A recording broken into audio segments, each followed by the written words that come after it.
DBS deep brain stimulation क्या चीज़ है? Heart के लिए जो है पेस मेकर यूज़ करते हैं, तो ये ब्रेन का पेस मेकर है। पेशेंट को ज़्यादातर हम दवाई से ही कंट्रोल कर सकते हैं, पर कई बार ये देखा गया है दवाइयों से भी पेशेंट का कंट्रोल नहीं आ पाता। हम कोशिश करते हैं कि 20 इयर्स वो पेशेंट सिम्टम फ्री रह जाए। इसमें थोड़ा बहुत टाइम लैप्स हो सकता है कभी, लेकिन ऐसा नहीं होता कि कोई प्रॉब्लम आ जाए। ये अब आप सोचिए, ये 500 बेडेड हॉस्पिटल है। अब ये इस रीजन का मतलब प्राइवेट में सबसे बड़ा हॉस्पिटल है। नमस्कार दोस्तों, चैनल 7 में आपका स्वागत है। मैं मनी आज पहुंचा हूं ग्रेशियन हॉस्पिटल, जहां पे प्रेस कॉन्फ्रेंस की गई डॉक्टर दीपक त्यागी द्वारा, और डिम्पल गुप्ता जी आज हमारे साथ खास बातचीत करेंगे डीबीएस के बारे में, डीप ब्रेन स्टिमुलेशन के बारे में। आज हम स्वागत करते हैं डॉक्टर साहब का। नमस्कार सर। नमस्ते। क्या हाल चाल है? मैं बढ़िया हूँ जी, आप कैसे हैं? सर सबसे पहले आप बताइए कि ब्रेन मैटर जो आप बोल रहे हो कि डीबीएस डीप ब्रेन स्टिमुलेशन क्या चीज़ है? डीप ब्रेन स्टिमुलेशन बेसिकली जो पार्किंसनिज्म के पेशेंट हैं उसमें एक डोपामीन नाम का सब्सटेंस होता है, उससे कुछ सर्किट बनते हैं, वो नर्व्स को स्टिमुलेट करता है।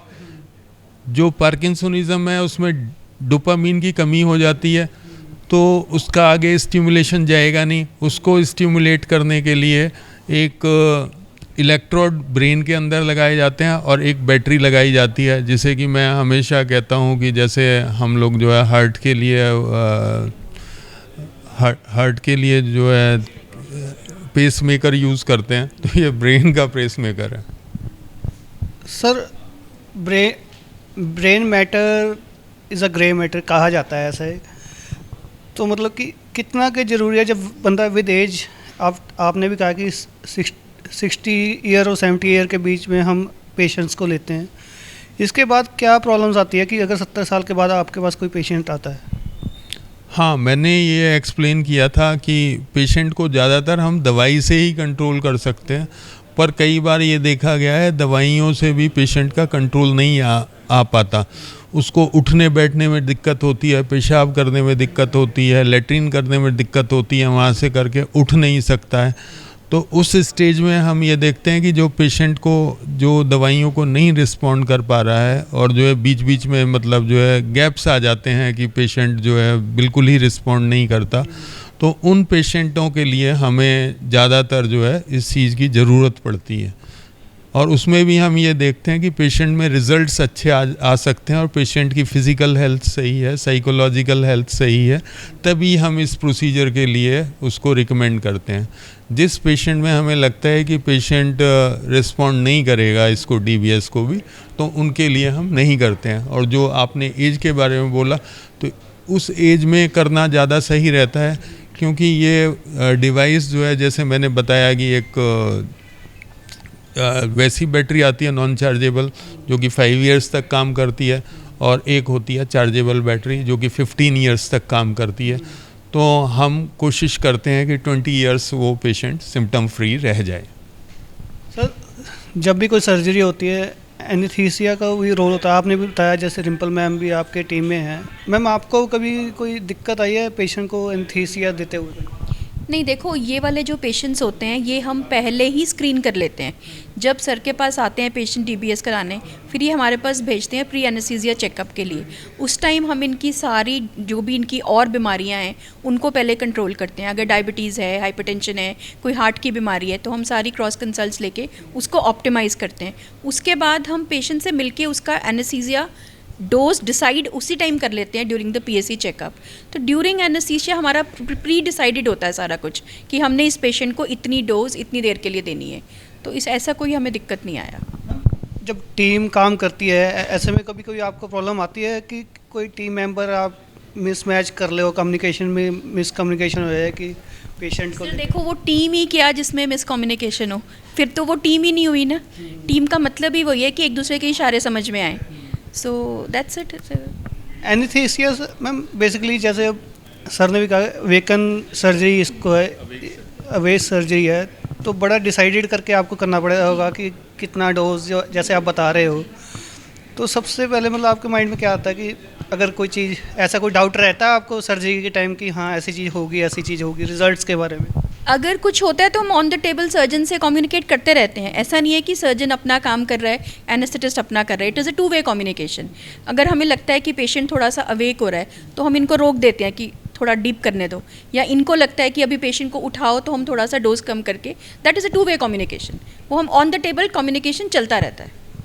कई बार क्या होता है कि हमारे पेशेंट को मतलब जो है झटके तो लगते ही रहते हैं, तो उसमें हमें काम करने में दिक्कत आ रही होती है। तो हम इनसे कहते हैं मैडम से कि थोड़ा सा पेशेंट को जो है वो करिए आप सीडेट, क्योंकि अगर सीडेट नहीं है पूरी तरीके से, हमारे सारे इंस्ट्रूमेंट हिल जाएंगे उसके अंदर से, तो हम उसे प्रॉपरली नहीं कर पाएंगे। तब इनका रोल आता है कि ये उसे किस तरीके से मतलब बिल्कुल ट्रेमर फ्री कंडीशन में रखें। लेकिन दूसरी साइड पर हम ये देखना चाहते हैं कि हमारे उसका इलेक्ट्रोड का भी इफेक्ट आ रहा है कि नहीं आ रहा है। तब हम इनसे कहते हैं कि भाई पेशेंट को आउट करो, हमें तो पेशेंट अवेक चाहिए। तो उसमें थोड़ा बहुत टाइम लैप्स हो सकता है कभी, लेकिन ऐसा नहीं होता कि कोई प्रॉब्लम आ जाए। सर आपने प्रेस कॉन्फ्रेंस में वीडियो भी आपका पेशेंट जो काफ़ी मूवमेंट कर रहा था, मूवमेंट बॉडी, उसका भी आपने ऑपरेशन सर्जरी की है, वो आपने बताया कैसे ठीक हुआ है। तो सर ऐसे सच और केस भी है आपके आगे आए हैं कि हाँ कि काफ़ी बिगड़े हुए केस भी आपके सामने आए हैं? बॉस हमने करीब 20 के करीब ही केस करे हैं। जैसे कि मैंने बोला पिछले 5 साल हम कोई सर्जरी नहीं कर पाए, बहुत सारी वजह थी। वो एक आपके पत्रकार भाई ने पूछा भी था कि क्यों। तो ऐसा कभी जो डिफ़िकल्ट केसेस हैं, ज़्यादातर मैंने प्रेस कॉन्फ्रेंस में भी बोला आपसे कि ज़्यादा बिगड़े हुए केस करने से कोई फ़ायदा नहीं है कि हम हीरोइक अटेम्प्ट करें और वो फेल हो जाए। कि जैसे किसी को कॉन्ट्रैक्चर भी हो रखे हैं सारे में, यूरिन भी नहीं कर पा रहा है, चेस्ट भी उसकी रिजिड हो गई, एनेस्थीसिया देने में भी दिक्कत आएगी। तो ऐसे केसेस में बहुत टाइम लग जाता है, 6-6, 7-7 महीने लग जाते हैं उनको प्रिपेयर करने में। और मैं सोचता हूँ कि मैंने कहा कि फर्स्ट चॉइस हमारी ही रहेगी कि जो पेशेंट ठीक होता है उसी को करेंगे। तो इसका मतलब ये हुआ वैसे पेशेंट हम लेते नहीं हैं ज़्यादातर, क्योंकि उसमें नाम ही ख़राब होना है, कोई काम की बात नहीं हो पाएगी। तो हमारे किसी केस में ऐसा कोई कॉम्प्लिकेशन नहीं आया है। जैसे आपने बताया कि जो हॉस्पिटल ग्रेशियन हॉस्पिटल के ओनर हैं, उन्होंने भी आपको कहा कि जैसे आप चाहते हैं वैसे करें, क्योंकि ब्रेन सर्जरी जो होती है वेरी सेंसिटिव होती है माना जाता है ऐसे। तो सर ऑन टीम को कभी प्रॉब्लम आई है ऑनर की तरफ से कि डिसीजन लेने में इस बंदे की ऐसी कोई सर्जरी करनी? बॉस ऑनर की तरफ से हमें खुली छूट दी गई है कि आप जो करना चाहते हो, जैसे करना चाहते हो वैसे करो। और ये सारी चीज़ें भी जो प्रोवाइड कर रहे हैं, ये सारा हम जो है ये डिस्पर्स करना चाह रहे हैं कम्युनिटी में, मास मतलब को अटेम्प्ट करना चाह रहे हैं। और ये अब आप सोचिए ये 500 बेडेड हॉस्पिटल है, अब ये इस रीजन का मतलब प्राइवेट में सबसे बड़ा हॉस्पिटल है। तो इन्होंने ओटी सेपरेट दिया हुआ है, इंस्ट्रूमेंट सारे सेपरेट दिए हुए हैं, और पूरी टीम दी हुई है कि मतलब सब लोग हमें बता रहे हैं कि भाई अब आपने ये काम करना है, ये करना है। और जो है मतलब although it is not a curriculum of the doctor to hold the press conference and all these things, पर हम सारी चीज़ें लेमैन के तरीके से ही बता रहे हैं कि जिससे हमारे सारे मतलब जो है पेशेंट्स को, जो हमारे जो है मासेस हैं, उनको पता लगे कि क्या सर्जरी करते हैं, क्या सर्जरी कर सकते हैं, क्या नहीं करेंगे, क्या सिलेक्शन होगा, क्या सिलेक्शन नहीं होगा, मना भी कर सकते हैं सर्जरी को। क्योंकि जो जिसका हमको लगता है कि ठीक नहीं हो पाएगा उसको हम जो है दूसरे तरीके से ही ठीक करने की कोशिश करेंगे। इतना महंगा इम्प्लांट उसमें नहीं डालना चाहिए। मैम आपको कोई दिक्कत आई है ऑनर सर के तरफ से हॉस्पिटल की? हाँ नहीं, कोई दिक्कत नहीं आई। सेपरेट आईसीयू दिया है, सेपरेट ओटी दी है। पूरी टीम जो हमारी डीबीएस की पहले से काम करती है वो पूरी टीम यहाँ पे है अभी, तो हमें कोई दिक्कत नहीं आई। सर आपने जैसे बताया कि ये जो सर्जरी है 15-16 लाख इसमें खर्चा आ जाता है, हालांकि खड़े पैर किसी के पास इतने होते नहीं। ये इंश्योरेंस में भी इसका इलाज कवर होता है कि नहीं? बॉस ये इंश्योरेंस में कवर है, क्योंकि ज़्यादातर केसेस जो मैंने किए हैं वो ECHS जो कि CGHS, ECHS, Himachal government, Haryana government, इनके करे हैं और ये उसका पेमेंट देते हैं। तो पेशेंट का करीब अगर एट द मोस्ट 1 से 1.5 लाख का ही खर्चा आता है। क्योंकि नॉर्मल बंदा इतना खर्चा नहीं कर सकता। और मैंने बताया था कि जैसे अगर यूएस में इस इम्प्लांट को खरीदो तो 40 लाख के करीब का आएगा, यहाँ पे सब्सिडाइज्ड रेट पे आता है। ये सर्जरी अगर यूएस में की जाए तो 1 करोड़ के करीब की होगी, यहाँ पर 15-20 लाख में ही हो रही है। तो मतलब it is the advantage to the patient. These things patients are not knowing. DBS के बारे में थोड़ा डिटेल में बता सकते हैं, क्या चीज़ है, कैसे प्रोसेस करते हैं आप पेशेंट को, ताकि अवेयरनेस रहे कि जब वो आपके हॉस्पिटल में आए इन चीज़ों का पता हो। बॉस, जैसे अभी हम आपको बता रहे हैं ऐसे ही हम CME वगैरह करते हैं डॉक्टर्स के बीच में, जिससे कि उनको नॉलेज जाए। और हमारे अपने ही 15 हॉस्पिटल हैं आप पार्क ग्रुप के, तो उसमें भी सब में जाके हम लोग आपस में एक दूसरे से बात करेंगे। तो जो इस तरीके के पेशेंट्स हैं वो हमारी टीम, क्योंकि यहाँ पर प्लेस है सारी एसोसिएटेड है, तो हम सारे केसेस यहाँ पर करने की ही कोशिश करेंगे। सर्जरी के बारे में थोड़ा डिटेल, हल्की सी डिटेल। सर्जरी के बाद में बॉस, जैसे हम पहले या दूसरे दिन से ही उसको जो है स्टिमुलेट नहीं करते हैं पेशेंट को, वो तो आ ही जाते हैं इफ़ेक्ट। और ज़्यादातर ये देखा गया है 1-2 दिन में जो है पेशेंट ठीक से चलना शुरू हो जाता है, क्योंकि मैंने कहा कि OT टेबल पर ही हम इफ़ेक्ट देख लेते हैं। पर लेकिन थोड़ा बहुत अगर एडजस्ट करना पड़ता है तो उसको हम जो है रिमोट से एडजस्ट करते हैं, वोल्टेज घटाना बढ़ाना। इलेक्ट्रोमैग्नेटिक वेव्स हैं जो जाती हैं, और जैसे हमारा टीवी का रिमोट है ऐसे ही रिमोट मिलता है, उस रिमोट से हम उसके जो है ये वोल्टेज बढ़ा सकते हैं। तो 0.5 करके उसको बढ़ाते हैं, और जितने पे सेटल हो जाता है, मान लीजिए कि 2 मिली वोल्ट पर सेटल हो गया तो 2 मिली वोल्ट पर उसको सेटल कर देते हैं।